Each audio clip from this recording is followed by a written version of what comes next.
6 நாளைக்கு பின்பு இயேசு பேதுருவையும் யாக்கோபையும் அவருடைய சகோதரனாய யோவானையும் கூட்டிக் கொண்டு தனித்திருக்கும்படி உயர்ந்த மலையில் போய் அவர்களுக்கு முன்பாக மருவமானார்.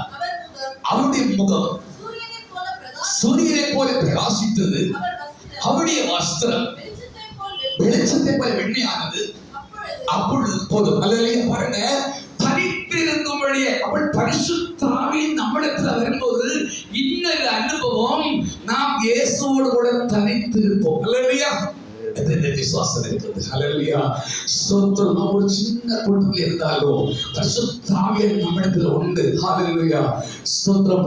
இந்த இடத்துல பார்க்கும்போது பேதுரு ஒரு அபிஷேகம் பண்ணப்பட்ட கர்த்தருடைய மனுஷன், யாக்கோபு ஒரு அபிஷேகம் பண்ணப்பட்ட கர்த்தருடைய மனுஷன், யோவான் தனித்திருக்கும்படி ஸ்தோத்திரம் இயேசுவோடு பாருங்க 12 சிஷ்யர்கள் சீசர்கள் உண்டு, 70 பேர் உண்டு, 500 பேர் உண்டு. ஆனா 12ல குறிப்பா 3 பேரை இயேசு எங்க போனாலும் போற, ஜெபிக்கிற, ஸ்தோத்திரம் ஆராதிக்கிற, இயேசுவுடைய மனதை அறிந்து ஊழியம் செய்கிற 3 பேரை கூட்டி உயரே ஸ்தானத்தில் கொண்டு போனார். உயர்ந்த மலைக்கு இந்த நீங்க தேவனை ஆராதிக்க, துதிக்க, மகிமைப்படுத்த பாருங்க, உங்களை உயர்ந்த ஸ்தானத்தில் கொண்டு போவோம். எத்தனை பேர் விசுவாசம் இருக்கிறது? ஹல்லேலூயா. உயர்ந்த அனுபவம். ஆராதிக்கிற கர்த்தருடைய பிள்ளையே, துதிக்கிற கர்த்தருடைய பிள்ளையே, ஊழியம் செய்கிற கர்த்தருடைய பிள்ளையே, நம்முடைய ஊழியத்தில் உண்மையாக இருக்கும் போது, ஆராதனை உண்மையாக இருக்கும் போது, ஜபத்தில் நாம் தரித்திருக்கும் போது, ஸ்தோத்திரம், நம்முடைய வீட்டில் எல்லாம் இருந்தாலும் நாம் இருக்கிறது உன்னதமான ஒரு ஸ்தலத்தில். அல்லேலூயா. உன்னதமான ஒரு ஸ்தலத்தில் கர்த்தர் வைத்திருக்கிறார். ஆனா கஷ்டம் உங்களுக்கு வந்திருக்கலாம், போராட்டம் வந்திருக்கலாம். கர்த்தர் உங்களை உன்னதமான ஸ்தலத்தில் வேற யாருக்கும் வர முடியாது. அப்படிப்பட்ட இடத்துல வரும்போது இயேசு அவருக்கு மலையுமானார். பரலோகத்தில் அவர் மரித்த பின்பு எப்படி அந்த ரூபம் வரும், அப்படிப்பட்ட பரலோக ரூபமாய் மாறினார். அவருடைய வஸ்திரம் வெளிச்சத்தை போல வெண்மையானது. அப்படிப்பட்ட 3 அனுபவங்கள். முகம் சூரியனை போல பிரகாசித்தது. அப்பொழுது என்ன நடந்தது தெரியுமா? அடுத்த வாசிங்கள். அப்பொழுது மோசேயும் எலியாவும் அவரோடு பேசுகிறாய் அவர்கள் காணப்பட்டார். அப்பொழுது பேதுரு இயேசுவை நோக்கி, ஆண்டவரே, நாம் இங்கே இருக்கிறது நல்லது, உமக்கு சித்தமானால் உமக்கு ஒரு கூடாரமும், மோசேக்கு ஒரு கூடாரமும், எலியாவுக்கு ஒரு கூடாரம் என்று 3 கூடாரம் போடுவோம் என்றால், அவர் பேசுகையில் இதோ ஒளியுள்ள ஒரு மேகம் அவருடைய மேல் நிழலிட்டது. அல்லேலூயா. பாருங்க, ஏன் தெரியுமா? அந்த மலையில் இருக்கிற அனுபவம், இயேசுவோடு இருக்கிற அனுபவம், இயேசுவுடைய முகம் சூரியனை போல பிரகாசித்தது. பேதுரு முதல் தடவை பார்க்கிறாரு. ஸ்தோத்திரம். ஆனா அதுவரை பார்க்காத அனுபவம் இயேசுவை பார்த்தபோது, நாம் இங்கே இருக்கிறது நல்லது. அல்லேலூயா. இன்னைக்கு ஸ்தோத்திரம், இந்த ஜெபத்துக்கு வந்தது நல்லது. ஸ்தோத்திரம். ஊழியக்காரர்கள் உங்களுக்கு அழைப்பு கொடுக்கிறது நல்ல இல்ல, எப்படியாவது ஊழியத்துல போய் ஜாயின் பண்ணணும் இல்ல, ஸ்தோத்திரம். ஆனா இயேசு அந்த இடத்துல இருக்கிறாரு.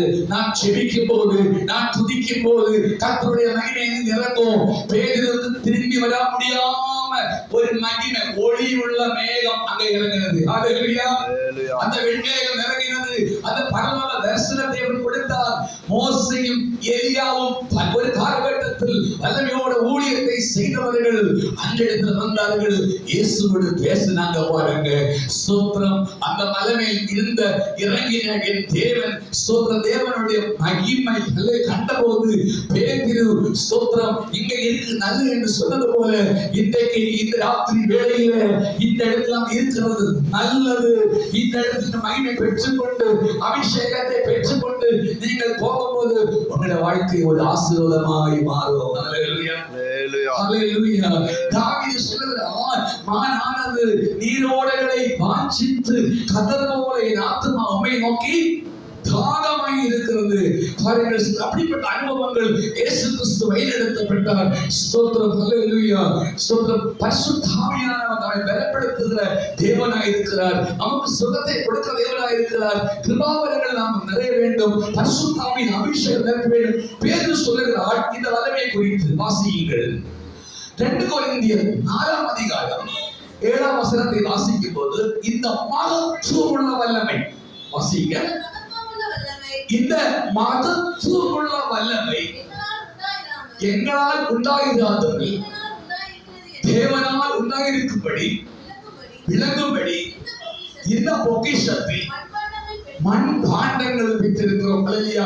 பேதுரு சொல்ற பவுலை பாருங்க, ஒரு காலகட்டத்தில் தேவ சபைக்கு விரோதமாய் பிரசங்கம் பண்றவர், தேவ சபை விரோதமாய் எழுப்பினவர், தேசத்தின் முதல் இரத்தசாட்சியான ஸ்தேவானோசுடைய மரணத்திலும் பங்கு வகித்தவர். சோத்திரம். இயேசுவை கண்டபோது சோத்திரம் பரிசுத்தாவியின் அபிஷேகத்தை பெற்றுக்கொள்ளவர். அவர் சொன்னால் இந்த மகத்துவமான வல்லமை. அல்லேலூயா.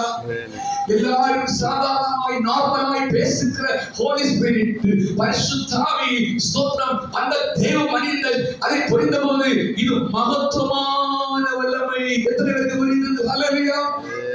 அந்த அபிஷேகத்தை நீங்கள் பெற்றுக்கொள்ளாவிட்டால் ஸ்தோத்திரம், நீங்கள் இந்த வல்லமை நீங்கள் பெற்றுக்கொள்ள வேண்டும். எப்படியாவது இந்த அபிஷேகத்தை பெற்றுக்கொள்ள வேண்டும்.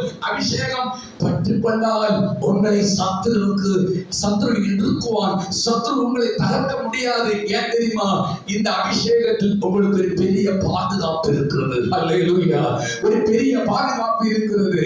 ஒரு நாளைக்கு பாருங்க, ஸ்தோத்திரம், தேவ ஊழியர் 2 பேர் சேர்ந்து வர்ஷிப் எல்லாம் பண்ணி ஆராதனை முடித்து டொராண்டோ பகுதியிலே ஸ்தோத்திரம் போய்கொண்டிருக்கும் போது கார் ஆக்சிடென்ட் ஆகிவிட்டது. ஸ்தோத்திரம். அல்லேலூயா. அப்பொழுது ஸ்தோத்திரம் அவங்க அப்படியே மயக்கமடைந்தாங்க. அநேகர் வந்தாங்க. ஆனா இந்த 2 பேரையும் ஸ்தோத்திரம் தூக்கி கொண்டு போகிற ஒரு உயிரமான மனுஷன் அந்த வண்டியில் இடையில இருந்து தூக்கி இன்னும் நல்ல இடத்துல வச்சுட்டு போனாரு. பின்ன அவங்கள பார்க்கவே முடியல. ஹல்லேலூயா. அந்த இடத்துல கேமரால கூட பதியல. பாருங்க ஸ்தோத்திரம். பரிசுத்தாய் பெற்ற ஊழியக்காரர்கள் ஏதாவது ஒரு ஆபத்து வந்தா கூட, ஒரு போராட்டம் வந்தா கூட, அந்த ஆபத்திலும் பரலோகத்தின் தூதன் இல்லாவிட்டால் பரிசுத்தாவி அந்த இடத்துல தேற்றுனவனாய் இறங்கி வந்து உங்களை தேற்றுகிற ஒரு தேவனாய் இருக்கிறார். ஹல்லேலூயா.